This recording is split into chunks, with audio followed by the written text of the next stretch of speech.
One of the areas which has seen remarkable development in the whole area of theological study, religious study in the past 50 years, has been in the area of liturgical scholarship, which has moved from being a sort of a how-to discipline concerned with rituals into being a mainline part of theology. And it's an area which has changed a great deal and is changing as we speak. With me I've Kevin McGinnell, and Kevin is going to try and address where we are at in liturgical scholarship today. First of all, Kevin, you're very welcome. Thank you. Kevin, where do you think we're at in liturgical scholarship today? I feel we're at one of those plateaus. There was great excitement when particularly there was a whole revision of liturgical texts, probably from the early 60s right through until 2010 even, across all the Christian churches. And the revision of the texts asked people to go back to previous texts, to look at history, to consider contemporary questions as well, and how they applied those and interpreted them liturgically. And it seems now that perhaps when all the books have been edited and published, there's a bit of a hiatus. There's certainly a good bit of work going on from what I know about, if you want to talk about it as a historical liturgical theology, and still exploring, which is very, very important, ancient texts and texts that take us right through until the present day. There's a certain amount of pastoral liturgical theology taking place, and that's reflected to some degree, say for instance, in the analysis of things like Messy Church, or looking at the age of confirmation, those sort of things around there. But in terms of actually exploring, I think, what we mean by contemporary liturgical theology, there are some people working in different areas, like yourself, in different contexts on, say, the lectionary. But for many of us, I think, we're finding it difficult to see how the churches are promoting that as something very important. I think perhaps they're finding themselves, and some of this is to do with financial constraints, much more willing to consider, for instance, environmental theology or evangelization and its theology. And yet the liturgy is the work of God's people. And when you read people like Gregory Dix, you begin to see what an amazing insight somebody like he had. And then you look back in all the other traditions of the Christian churches, particularly in this country. I go back, in my own sense, to the Joint Liturgical Group, of which I'm chair, which was begun in 1963 by the Archbishop of Canterbury. And it brought 9 churches together, and then the Roman Catholic Church joined in 1964. And that was an incredible adventure for people. It led to things like the Joint Liturgical Group's two lectionaries, which have now been taken over by other things. But it also brought out an amazing amount of ecumenical common texts.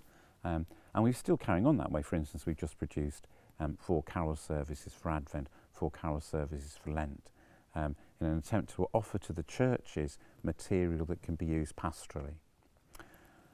And they need to, in this pastoral material that's used within the main frame of liturgical, there's a lot of creative liturgical work going on that can be used in a sense in a much more experimental and free way.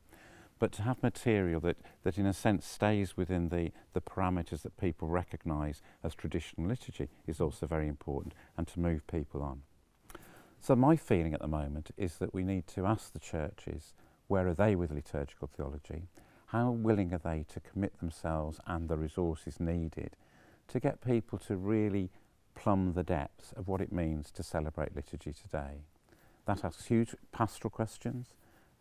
My own parish, for instance, which was once nearly 80% Irish, would now be 25% Kenyan.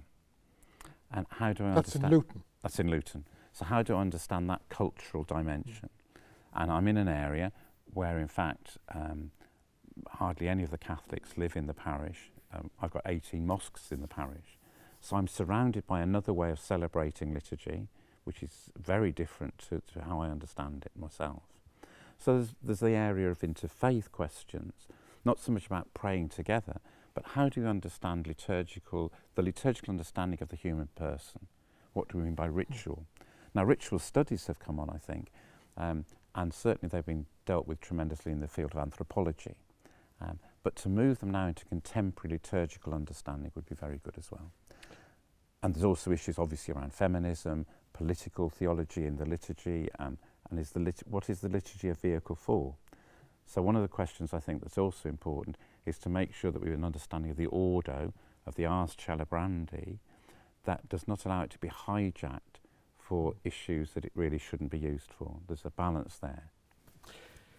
One of the interesting things you mentioned, for instance, ritual studies. Ritual studies has emerged as an anthropological discipline. It's also been used as a historical discipline because we use ritual studies to open up Hebrew texts and open up early Christian texts. One of the interesting questions is, can we take the insights of ritual studies, for instance, the idea of human communication as a ritual activity, like when we meet each other, we know how to shake hands, we know how to establish rapport, and how that has an implication for theology, for how we actually do theology, because there's a one of the curious things is in our experience at the moment is we have liturgy, but it's constantly being informed by our abstract theological thinking. It's almost as if, for many people, liturgy is working out theology in praxis. And of course, one of the questions there is, which is the priority? But can our understanding of how we as ritual animals work inform what it is for the way we as intellectual animals do theology? I mean, that takes us back to the old Prosper Aquitaine, doesn't it? You know, lex orandi, lex statuit supplicandi. I mean, at the end of the day, you can't actually say one is a priori to the other in a sense, because we're doing them all together. But I mean, I'm just interested, for instance, in the messy church experiment, which seems to be chaotic, and I don't know how people cope with kids myself. But when they do, they're actually drawing in people who are not normally or naturally aligned to the church. So if we could analyse what that is doing liturgically, and what is the theology then of opening the church up? It's an ecclesiological statement to say anyone can come off the street into the church. But what does that mean about membership, for instance?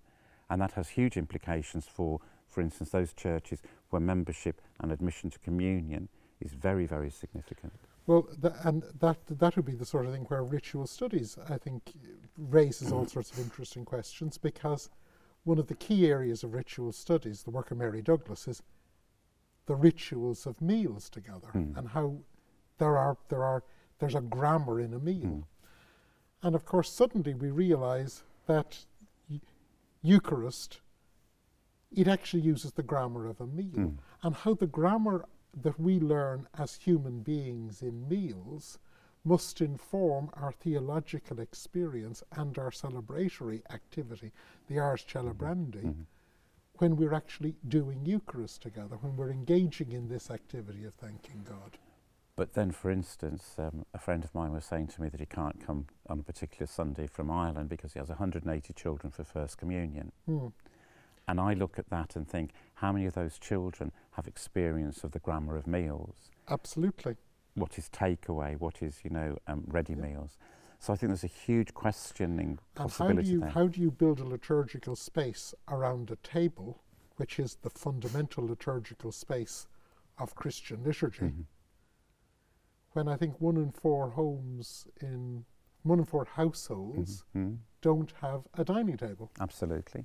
And how do you teach people that the table of the word nourishes you in exactly the same situation? So even our language of liturgy may actually not have a reference point in people's I mean, several experience. things have struck me lately from being anecdotal, but one is this whole question about the peace in the celebration of the liturgy, in whatever place it takes.